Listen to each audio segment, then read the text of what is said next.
nous fait grâce qu'on puisse se retrouver pour pouvoir honorer donc notre drapeau. Il y a 2 jours de cela, avant-hier, 4 août, nous célébrions donc l'anniversaire de l'avènement de la révolution du Burkina Faso, qui a vu donc naître la lutte pour notre indépendance réelle.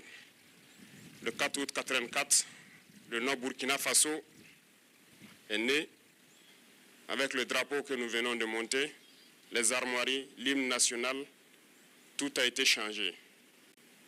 C'était un espoir de pouvoir donc donner un souffle nouveau à notre pays.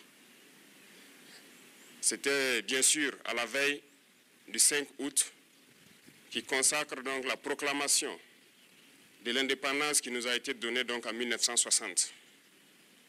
Alors je souhaite que nous puissions travailler et faire en sorte que l'année prochaine, à cette même célébration, que nous soyons en train de consolider l'indépendance réelle que nous sommes en train de nous battre aujourd'hui pour acquérir.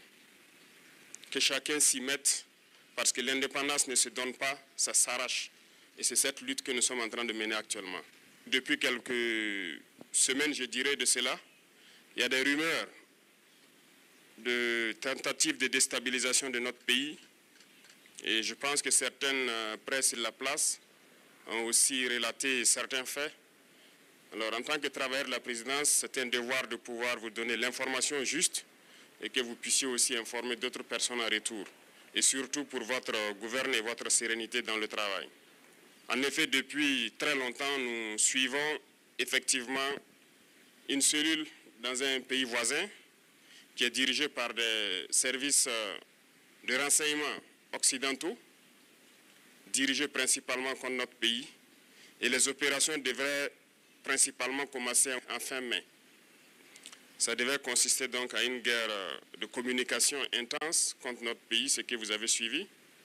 En plus de cela, il devait y avoir donc une guerre informatique également. Nos systèmes informatiques devraient être attaqués pour créer un blackout.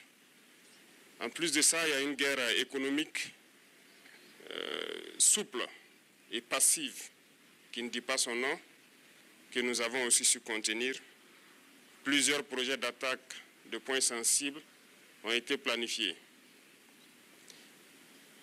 L'autre phase, c'était donc des assassinats ciblés qui ont été aussi planifiés.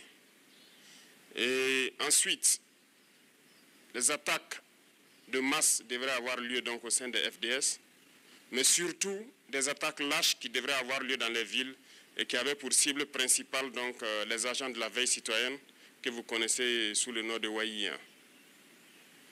Donc nous avons suivi effectivement le déroulement de leur plan et l'assaut final devrait donc avoir lieu à travers un recrutement, si je peux dire ainsi, d'agents à l'intérieur donc de nos rangs. Donc de la guerre de communication jusqu'à tout ce que j'ai cité, nous avons essayé de contenir la situation.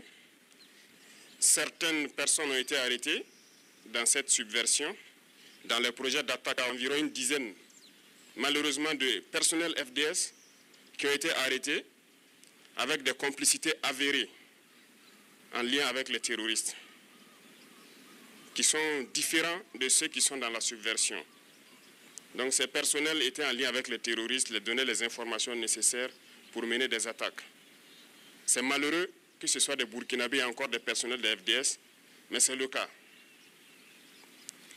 En plus de ça, certains médias aussi ont relaté le fait que certains éléments des BIR ont été contactés. C'est vrai. Vous savez que les BIR sont le fer de lance de la lutte que nous menons actuellement. Tous ceux qui ont été approchés nous ont rendu compte et nous suivons la situation.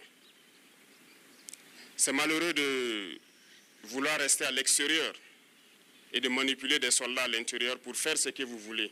C'est insulter l'intelligence de nos soldats et tout le monde l'a compris.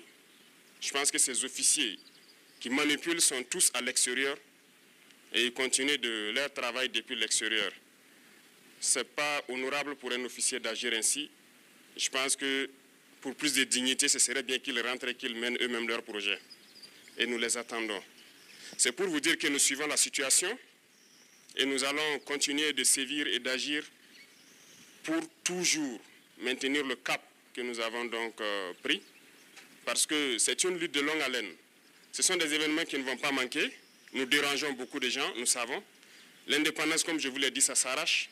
Donc, ces projets de déstabilisation vont toujours continuer à exister, mais nous nous battrons contre cela, parce qu'une révolution, ça se combat toujours. Mais une révolution aussi, il y a des gardiens qui maintiennent la révolution, et vous en faites partie. Il y a des gens qui n'ont pas été arrêtés jusque-là, qui pensent avoir eu la chance. Non, ils n'ont pas de chance. Nous les suivons. Donc tous ceux qui sont dans ces projets, c'est les inviter à se départir, parce que nous n'allons pas hésiter un seul instant à agir comme il le faut pour l'intérêt du Burkina Faso. Et j'espère qu'ils nous comprennent et qu'ils nous entendent. Donc voilà l'information que je tenais à vous donner, et que les gens soient sereins. Nous allons continuer d'évoluer.